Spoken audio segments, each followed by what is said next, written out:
So, hi vlog. It's a new day. It's a new vlog. I wanted to talk to you guys about something that's happening right now in Israel. That it's sort of weird to say out loud, but Iran and a whole bunch of enemy countries around us want to attack us. Now, this wouldn't be the first time. If you guys can remember, just a while ago, I think it was in April, this happened. Iran is going to attack us.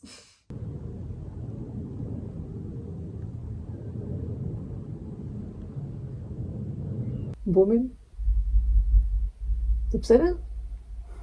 אתה קצת פוחד? יש פה אחד מהבית שלנו. אז בוא כנס. מה קרה? מה אתה מפחד? מה קרה? רואים אותם. באמת? וואי, אני רוצה ללכת לראות. ששרפו בגיהנום.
And that was actually the best case scenario because out of all of that, we had one small girl, a Bedouin girl, that was injured, and somehow miraculously she is recovering and getting back to her normal life. It's insane to even think that that happens in any country and that it's not condemned by the outside world at all.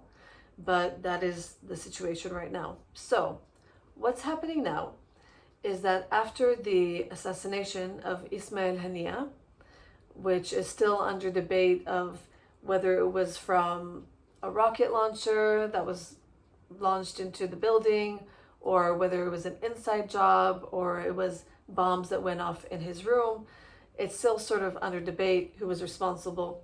But the fact of the matter is that that happened, and that all of these enemy countries that you can see over here are planning an attack on us. So what's been happening lately is, of course, you have from Gaza rockets, you have from Hezbollah rockets in the north, and also you've had like periodically from Yemen, and then that really big attack from Iran from a few different countries.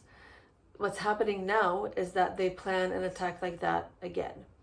So we are sort of preparing and thinking, okay, how do we approach it this time? Because the last time it was an absolute miracle that we had, aid from the Americans, from the Brits in Cyprus. So now the whole issue is, how does a country that's about to be attacked deal with it a second time around.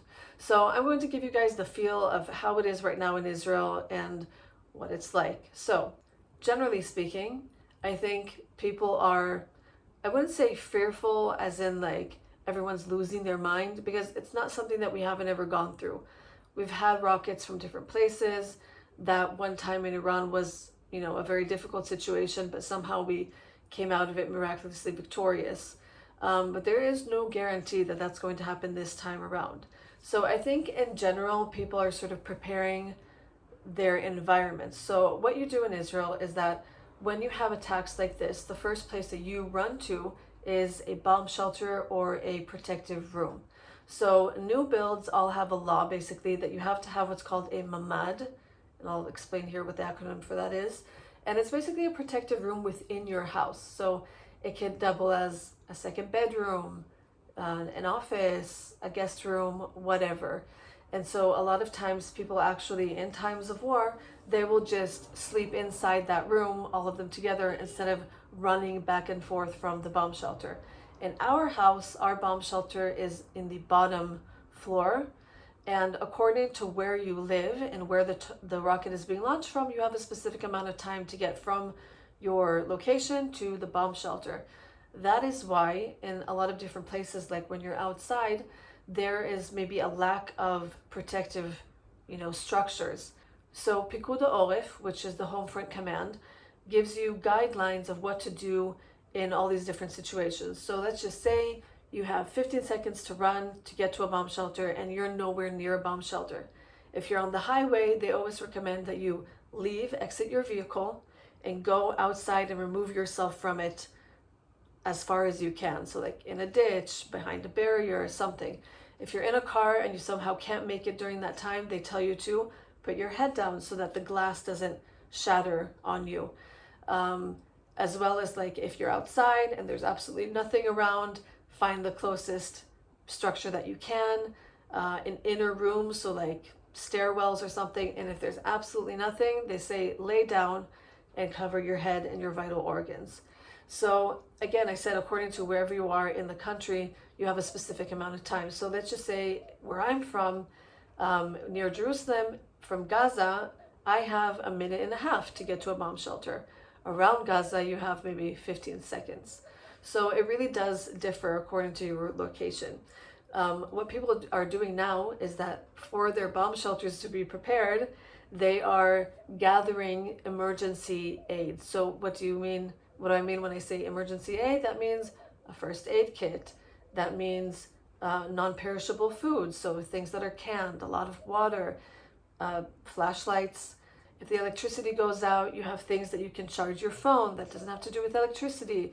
Perhaps you want some kind of thing that you can warm up food without having to leave the room. So some kind of safety thing that allows you to warm up food. Apart from rockets, one thing that I think we've learned from October 7th is that there is not just a threat from the outside that a rocket comes, and it's not a face-to-face kind of meeting with a terrorist.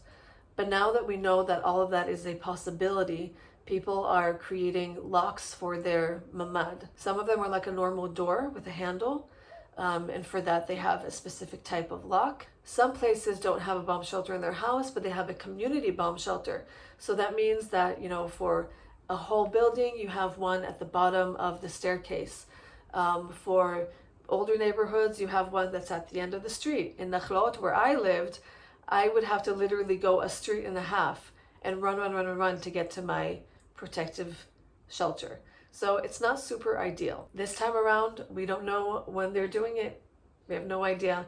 I heard one theory that they're going to do it on Tisha B'Av, which is the 13th or 14th, I think, of August, which is the day that commemorates the destruction of the Second Temple, which is actually a day of mourning, a day of fasting for some. And so I think they're choosing their times, but that's only a theory. So on the ground, how do people actually feel? I think it is mixed, and so it depends who you ask. I'm realizing as a single person who is not married, who doesn't have children, that the way that you think as a parent is not the way that you think as an individual that doesn't have anything to lose. If something happens to me, it's on me, but as a parent you have a responsibility to protect your children. And so the way that people are trying to explain to their children what's going on, I think it depends on their age, what they're able to understand. Because when you have sirens coming and you have to get your kids and run to a bomb shelter, they're not going to understand what's happening unless you tell them in advance, hey, this is what's happening. So a lot of people, they will sit their kids down and according to their age, they will explain what's going on. And then they'll prepare things to help them while they're in the bomb shelter. So they'll prepare snacks and they'll prepare games and they'll do different things to frame how their little eyes see what's going on. You can't control what other people's reactions are because people can be really stressed and screaming or crying or, really, really upset. And so it's up to you to make sure that your household is as prepared as you can. Some people, because right now we're sort of in this weird in-between limbo, they prefer not to go on like hikes or to the beach or anywhere where they don't know that they have a protective mud or a shelter around them, because you're putting yourself at risk, your family at risk. So some people just decided to stay near an area like that on the weekend. Now, because again, we don't know what's happening, everyone is just continuing to live their lives within that preparation limbo space, which is sort of weird. I personally, I don't know why the last time I wasn't afraid, this time I don't feel afraid. I don't know if it's just I don't know exactly what it is. I don't know if it's because of my faith in God that I feel that He's sovereign and He's going to help us. Then again, you just can't predict what's going to happen. The fact that the last time it was this way doesn't mean that it'll be that way again. What's great about our intelligence is that they are really, really good, and our Air Force is really good, and we have a whole bunch of protective measurements like the Iron Dome and I think it's called Chet Shalosh, Arrow 3.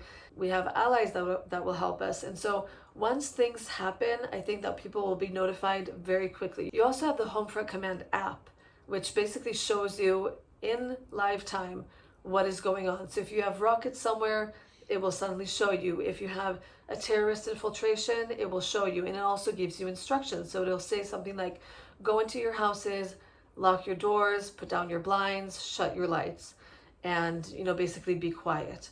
So people are going to sleep or living their day-to-day lives with this app, not on silent anymore. On certain times you're like, okay, I know it's only happening around Gaza, I know it's only happening here, but it's not happening around me, and so I don't need to know that right now. So you'll put it on mute, you'll turn it off.